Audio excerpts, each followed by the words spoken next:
Hello friends, बहुत बहुत स्वागत है आप सभी का मेरी यूट्यूब चैनल में। ये देखिए फ्रेंड्स, ये मेरा अलामंडा का प्लांट है और इसका ये रूट बाउंड हो चुका है। तो आज मैं इस पौधे को रिपोर्टिंग करूंगी, तो बने रहिए हमारे साथ वीडियो के लास्ट तक, क्योंकि आगे वीडियो में मैं आपके साथ शेयर करूंगी कि पौधे को रिपोर्टिंग करते समय हमें किस साइज़ के पॉट में लगाना चाहिए, पुरानी मिट्टी में ही ऐसी कौन सी खाद ऐड करने से हम मिट्टी के पोषक तत्वों को बढ़ा सकते हैं, कौन से सीज़न में हमें पौधे को रिपोर्टिंग करना चाहिए और ऐसी कौन कौन सी चीज़ है जिसको देखकर हम पहचान सकते हैं कि हमारा पौधा रूट बाउंड हो चुका है। तो चलिए वीडियो को शुरू करते हैं। तो सबसे पहले बात करेंगे कि हमें कैसे पता चलेगा कि हमारा पौधा रूट बाउंड हो चुका है। तो जब भी आप पौधे में समय समय पर फर्टिलाइज़र देते हैं, उसके बावजूद भी आपका पौधा ग्रोथ नहीं कर रहा है, उसकी पत्तियाँ भी छोटी छोटी आ रही है और फूलों की साइज़ भी काफ़ी छोटी छोटी आ रही है, तो ऐसे समय पर सबसे पहले आप पौधे की जड़ों को जरूर से चेक कर लीजिएगा। पौधे की जड़ों को आप दो तरीके से चेक कर सकते हैं। एक तो पॉट में जहां आपने ड्रेनेज होल बनाया है, वहां ड्रेनेज होल से जड़ें बाहर निकल रही होगी, और दूसरा पूरे पॉट में इतनी सारी जड़ें फैल चुकी होती है कि जड़ों को फैलने के लिए और जगह नहीं बचती है। इसलिए आपको पॉट के ऊपर ऊपर भी जड़ें दिखाई देने लगती है और कई बार इस वजह से पॉट फट सकता है। रूट बाउंड को पहचानने का दूसरा पॉइंट है कि जब भी हम पॉट में पानी देते हैं, फिर भी मिट्टी बार बार सूख जाती है, यानी कि आज हमने पानी दिया फिर भी कल मिट्टी सूखी लगने लगती है। ये सब इस वजह से होता है कि जड़ें इतनी ज्यादा फैल चुकी होती है और मिट्टी की मात्रा कम हो जाती है। तो जब भी आपको भी अपने पौधे के साथ ये सारी प्रॉब्लम देखने को मिले, तो आप समझ जाइए कि आपका पौधा रूट बाउंड हो चुका है और ऐसे टाइम पर आपको भी अपने पौधे की रिपोर्टिंग करनी ही पड़ेगी, ताकि पौधे की ग्रोथ अच्छी हो सके। और ये देखिए फ्रेंड्स, मैंने लगभग 70-80% मिट्टी को हटा दी है और इतनी मिट्टी को मैं इसके साथ ही रहने दूंगी, नहीं तो हमारा प्लांट एकदम से शॉक में चला जाएगा। ये देखिए, यहाँ से इसकी जड़ों में से और एक पौधा निकल आया है। तो आप चाहे तो जब भी इस तरीके से नया पौधा निकले, आप अलग से लगा सकते हैं, मैं इसी के साथ रहने दूंगी। तो चलिए अब बात कर लेते हैं पॉट की साइज़ की। तो आप दो तरीके से पॉट में लगा सकते हैं। पहला तरीका ये होता है कि आप एक्स्ट्रा रूट को कट कर दीजिए और वापस उसी पॉट में लगा दीजिए जिस पॉट में आपका पौधा पहले लगा हुआ था।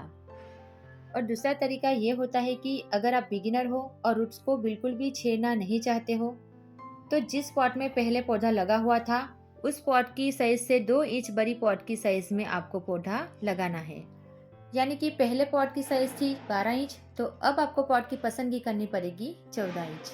तो चलिए इसके लिए अब मिट्टी भी तैयार कर लेते हैं।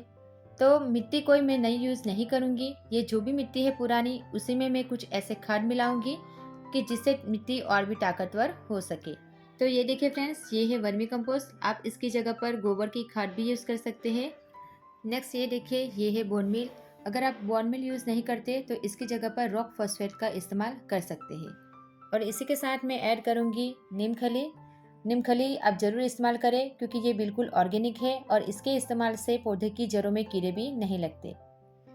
इन सभी खाद की मात्रा ली है मैंने 2-2 मुट्ठी जितनी, और इसी को मैं अच्छे से पुरानी मिट्टी में मिक्स कर दूंगी।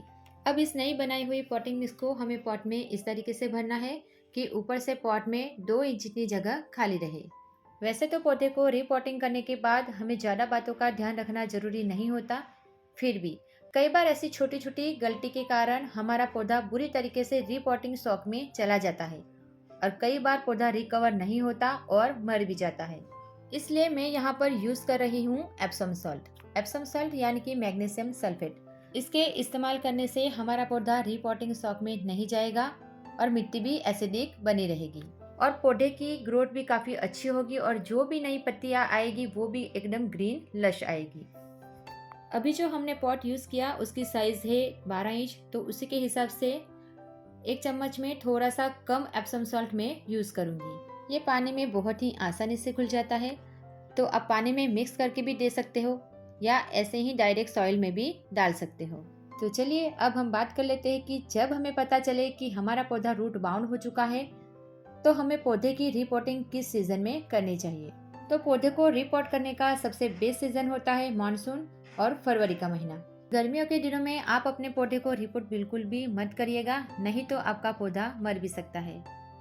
तो देखिए मैंने तो आपके सामने ही नए पॉट में हमारे पौधे को लगा दिया है। अब लगभग 4-5 दिनों तक हमें पौधे को सेमी शेड एरिया वाली जगह पर ही रखना है। उसके बाद 4-5 घंटे की अच्छी सी सनलाइट मिले ऐसी जगह पर शिफ्ट कर देना है। तो चलिए जल्दी से मिलते हैं कुछ दिनों के बाद।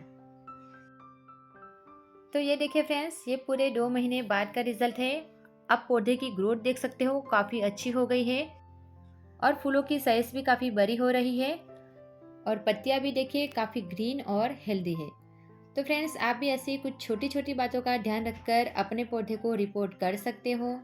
तो मुझे उम्मीद है कि आज की जानकारी आपको अच्छी लगी होगी। अगर वीडियो पसंद आया तो इसे लाइक करें और ज़्यादा से ज़्यादा शेयर भी करें। और अगर आप हमारे चैनल पर पहली बार आए हो तो नोटिफिकेशन बेल को ऑल पर क्लिक करके चैनल को सब्सक्राइब